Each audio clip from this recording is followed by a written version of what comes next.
영화 샹치는 전통적인 가치 혹은 자신의 정체성 찾기가 주된 테마로 보입니다. 거기에 덧붙여서 유교의 윤리적인 기준에 따른 선악부도가 영화의 갈등을 담당하죠. 유교의 가치는 무협의 본질과는 상당히 멀기 때문에 이런 것들이 영화의 서사를 장악한다는 것은 이미 무협 영화로서의 정체성을 포기한다는 것과 같습니다. 그런 의미에서 영화 샹치의 유교식 혈연관계나 거기에서 발생하는 도덕적 질서들보다 차라리 뻔한 선악구도가 훨씬 더 매력적입니다. 이런 약간의 빵꾸난 것을 제외하고 본다면 옷만 현대판으로 입었지 샹치는 돈도 많이 들이고 그 값도 충분한 무협 영화로 분류할 수 있겠습니다. 샹치는 마블 영화로서 다른 마블 영화와의 연계성이나 다음번 마블 영화의 떡밥을 군데군데 심어놨을 수도 있습니다. 그러나 저는 마블 영화를 전혀 모르기 때문에 이런 떡밥을 접속 물리도 없고 눈앞에 갖다 바쳐도 그게 떡밥인지 모릅니다. 그래서 이번 영상은 샹치 텐 링스의 전설을 오로지 무협 영화로서만 볼 것입니다. 영화는 아주 오래전부터 중원을 넘어서서 세계를 지배했던 텐 링스의 수장 웬우의 서사로 시작합니다. 웬우가 말을 타고 나아가는 속도감과 어울려 10개의 팔찌 텐 링스의 파워는 강하게 각인되기에 충분했습니다. 텐 링스의 힘이 무엇이든 웬우의 조직은 그 규모와 분위기로만 보면 영화 풍운에 나오는 천주회를 떠올리게 합니다. 그리고 1000년이 흐르는 동안 텐 링스는 무섭게 성장하고 세계를 비밀리에 조종하는 규모로까지 커지죠. 무협사를 통틀어 1000년 넘게 지속적으로 중원을 지배했던 조직이 없었던 걸로 생각해보면 텐 링스, 이건 뭐 거의 프리메이슨급입니다. 웬우가 도깨비도 아닌데 텐 링스의 힘으로 1000년을 살아왔다는 점은 무협의 뻥을 좀 넘어서는 듯해서 기가 좀 막히지만 무당파의 장산풍도 300년 넘게 살았다는 썰도 있는데 조금 더 오래 산 걸로 이해하기로 하죠. 세계의 역사도 바꿀 만큼 어마무시한 텐 링스를 이끌었다는 웬우는 어느 정도의 무공을 지녔을까 궁금해집니다. 잉리에게 패한 전적도 있지만 이때의 결투는 웬우의 꿍꿍이가 훤히 들여다보이니 그 실력을 판단하긴 좀 힘들겠습니다.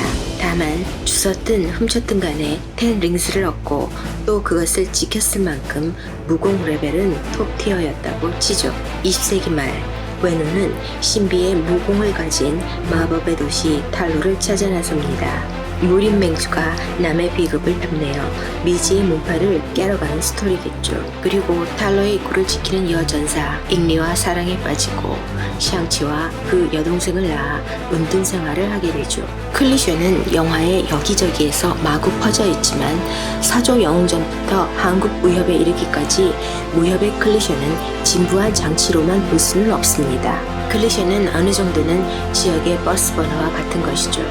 버스 번호만 봐도 어디로 가는 버스인지 대충 알 수 있듯이 관객은 클리셰를 통해 영화가 어떻게 흘러갈지 내심 흐뭇하게 추리할 수 있기 때문입니다. 알게 모르게 작동하는 클리셰는 무협 장르의 특성을 대변하기도 해서 샹치 역시 이로 인해 정통 무협에 가깝다는 평가를 할 수 있겠습니다. 그런데 뜻하지 않게 클리셰 폭탄이던 샹치에 무협에선 레어 아이템인 용들이 등장합니다. 상상의 동물인 용이 직접 등장하는 경우는 무협에서도 보기 드문 케이스죠. 서유기 정도에서나 용왕님의 아들이 등장하는 것을 보면 그 존재 자체보다는 용이 가진 상징성이 무협에서 더 큰 역할을 한다고 볼 수 있습니다. 최상의 권력을 상징한다든지 강하고 파괴적인 자연을 상징해서 검의 장식으로 쓰인다든지 뭐 그런 종류죠. 아이러니한 점은 용은 중국뿐만 아니라 우리나라 사람들의 의식 역시 지배하는 상서로운 존재임에도 불구하고 오히려 서양의 대중문화에 악마적 소재인 용이 더 많이 창궐한다는 것입니다. 영국 출신의 드래곤 로드 멀린의 용은 그 목소리가 섹시하기까지 합니다. 일본의 고질라 종류는 패스하기로 하죠. 어쨌거나 영화 샹치의 용은 그 품새가 껍데기 벗겨놓은 꼼장어 같다고는 해도 서사를 방해하는 장면은 결코 아닌 건 확실합니다. 샹치의 혈통은 용으로부터 시작된 듯 하기도 하고 또 샹치가 탈로에 가서 용을 깨우는 전사임을 보여줘야 하니까요. 샹치와 여동생에게 어머니가 남긴 목걸이는 용의 눈깔입니다. 안구이식을 받은 용은 탈로로 가는 길을 3D로 보여주는 역할을 하는데 이 길은 1년에 단 한 번 천명절에만 열린답니다. 중국의 창조 신화에 따르면 천명절은 봄이 시작되는 절기이며 용이 잠에서 깨어 다시 물 밖으로 나온답니다. 그런데 영화 샹치에 등장하는 용은 누군가 깨워주지 않으면 계속 퍼질러 자는 건지 외노에게 한 방 맞고 물속에 빠진 샹치와 눈이 마주치고서야 겨우 물 밖으로 튀어나옵니다. 하지만 생각 밖으로 강하지 못했던 용, 다리도 짧아서 눈에 붙은 파리도 떼지 못합니다. 그 용의 주된 용도는 주인공들의 택시인 것 같습니다. 그래도 이 착한 용은 상태가 좀 나은 편이죠. 어둠의 주엘러는 생긴 건 영 기생충입니다. 몰골은 그래 보여도 영화의 최종 보스로 불교의 악마처럼 모든 존재의 영혼까지 다 처먹습니다. 그런데 그 기생충용의 목이 보라색 형광 물질로 빛나는 게 바로 여기가 급소라고 광고하는 것 같습니다. 왕초보인 케이티가 정확히 화살을 명중시킨 것도 이 모가지가 블링블링한 덕이 아니었을까요? 1000년 전 왜 약해 빠진 인간에 의해 감옥에 갇혔는지 알만합니다. 급소에다 빛나는 계급장을 떡 붙이고 다니는 등신인 거죠. 샹치의 엄마에 따르면 초록색 목걸이는 샹치가 삶의 방향을 잃었을 때 탈로로 데려다줄 GPS입니다. 그런데 왜 샹치의 엄마는 탈로로 가는 지도를 보여줄 용의 형상을 집안에 놔두었는지 알 수가 없습니다. 한 가지 추측으로는 샹치의 엄마는 외누를 믿지 않았고 아이를 위해 대비해 놓은 탈출구라는 것입니다. 그리고 샹치에게 탈로가 너의 집이라고 계속해서 말을 해줍니다. 엄마와 아빠가 있는 곳이 아이들의 집이어야 하는 거 아닙니까? 잉리의 삶이 있었던 탈로가 샹치의 집이라고 한다는 것은 잉리는 샹치가 자신의 부속물이라고 생각했던 것과 마찬가지입니다.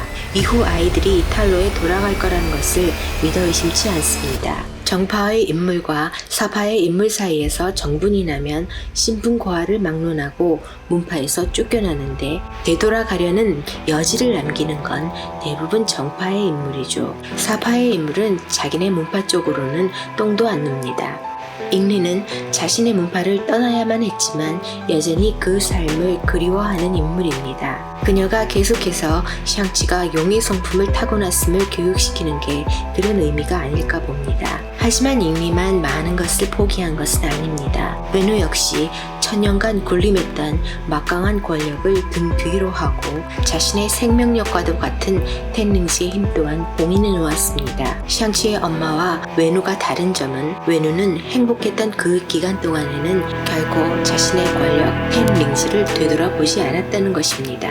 서로 대립되는 이상향을 가진 문파의 사람들이 만나서 결혼하고 운둔한다 해도 다시 강으로 불려 나온다는 것은 당연한 이야기고 영화 샹치도 그 뻔함을 벗어나지는 않습니다. 결국 잉리가 사망한 후 외노는 텐닝스를 부활시키고 강화에 재등장합니다. 그 바람에 샹치도 텐닝지에 경극 가면 쓴 놈에게 암살자의 훈련을 혹독하게 받게 되죠. 7년 후에 외노는 샹치에게 엄마를 죽인 놈을 암살하라는 지령을 내리지만 샹치는 명령을 어기고 도망가 버립니다. 강호를 피해 숨어버린 샹치는 케이티를 만나 지금까지 100% 잘 살고 있습니다. 발레 파킹을 해주며 살아가는 샹치와 케이티에게 날씨 좋은 샌프란시스코의 하루는 그냥 평범한 하루여야만 했습니다.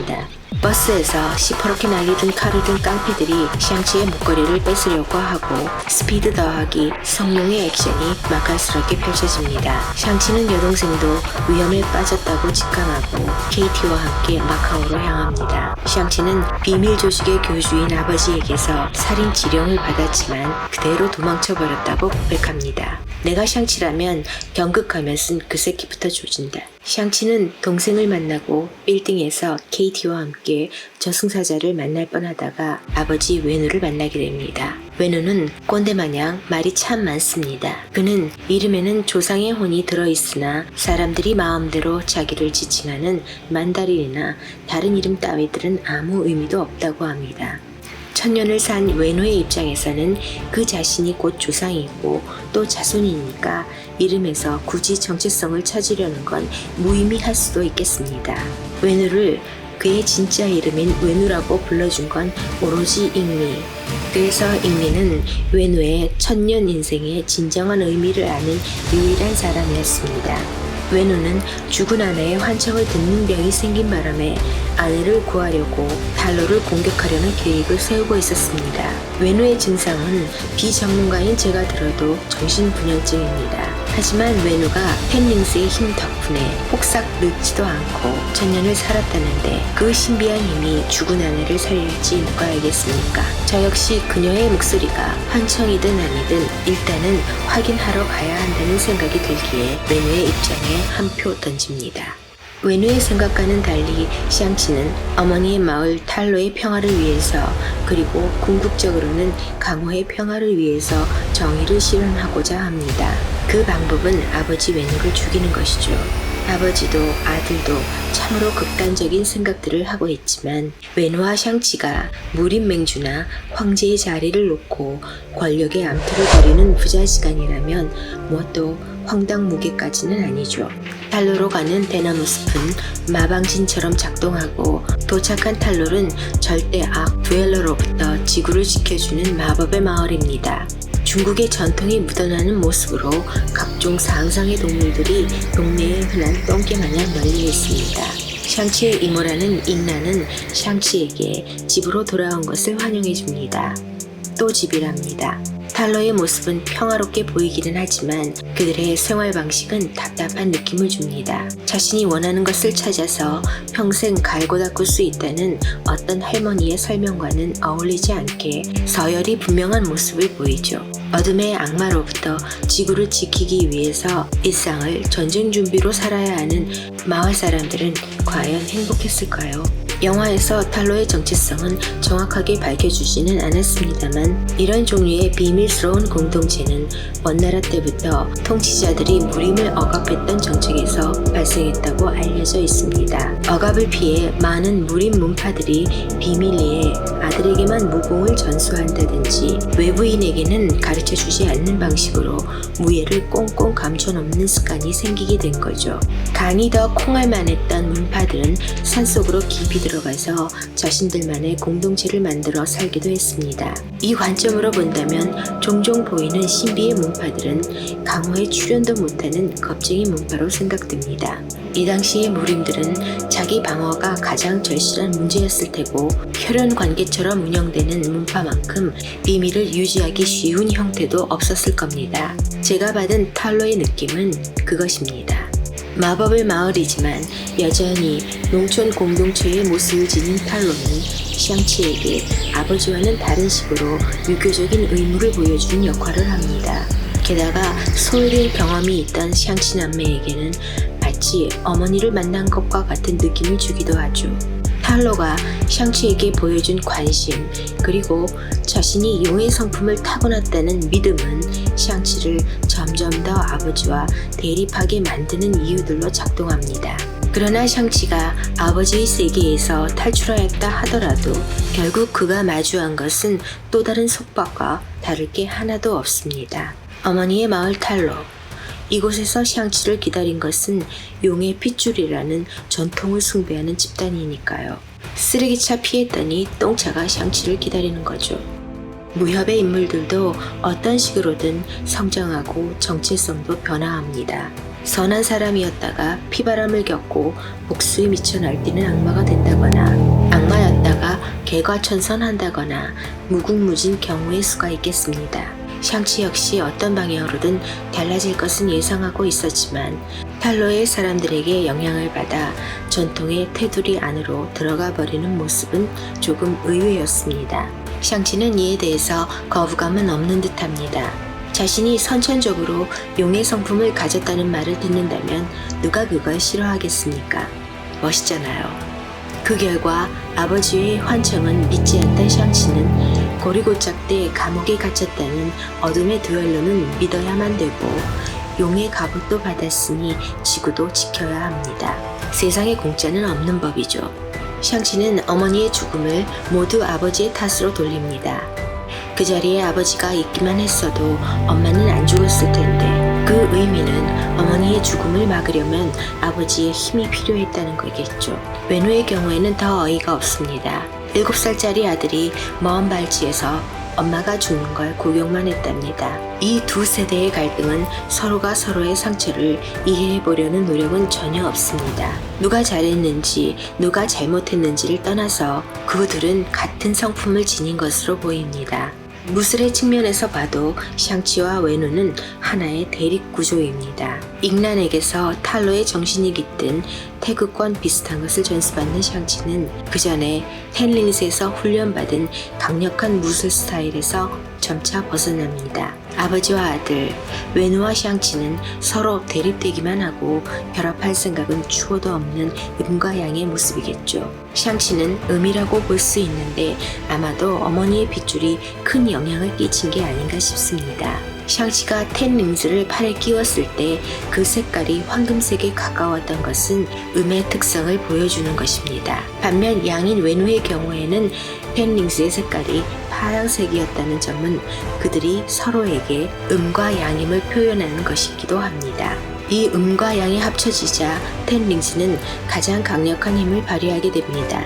샹치는 이것으로 아버지를 집어삼킨 어둠의 주엘러를 파괴시킵니다. 이 장면으로 보아 전설의 무기 텐링스의 능력은 음과 양을 찾아 결합시키는 자석과도 같은 존재이겠습니다. 10개의 링을 모두 샹치에게 빼앗긴 후 웬우는 아들을 자랑스러워하는 아버지의 모습을 보여줍니다. 아무 말도 안 했지만 웬우의 눈빛이 그랬습니다. 아무 말 안 해도 양조위의 눈빛은 누구나 다 알지 않겠습니까? 때가 되면 텐링스를 물려주겠다고 했던 웬우, 이제 자신의 텐링스를 어떤 식으로든 대물림해줬으니 소곤성취한 거죠. 하지만 웬우를 지배하는 환청은 끊이질 않고 그 목소리가 환청의 힘을 이미 앓은 웬우는 더 이상 죽음에 저항하지 않습니다. 자신의 의미를 아는 잉리가 세상에 없는데 더 이상 그에게 세상은 아무런 의미가 없는 것이겠죠. 영화 샹치의 아쉬운 점이라면 자기들만의 전통으로 무장한 탈로의 존재였습니다. 영화의 서사로만 본다면 탈로는 선을 대표하는 장소이고 웬우는 악의 축입니다. 웬우는 탈로 출신의 여인과 사랑에 빠져 악을 버리려고 하지만 거부당했었죠. 음과 양을 통해서 수양을 쌓아야 한다는 탈로 사람들의 말과 행동은 웬우를 거부했던 그 시점부터 삑살이 났다고 봐야 합니다. 웬우가 거기서 신혼 살림을 차렸다고 봅시다. 텐링스의 능력이 어둠의 주엘러를 누구보다도 더 잘 감시했겠죠. 무현문에서는 선과 악의 이분법을 논하는 것은 이미 구시대의 유물이 되어버렸습니다. 절대 선도 아니고 절대 악도 아닌 웬우와 샹치를 음과 양으로 비교해서 서사를 이끌어갔던 점 역시 이런 종류의 하나입니다. 그러나 음과 양을 융화시키는 매개체가 인간의 정신이 아니라 텐링스라는 물질이라는 점이 독특하고 흡인력이 있었습니다. 지금까지 강호풍은의 콜이었습니다. 끝까지 시청해주셔서 감사합니다.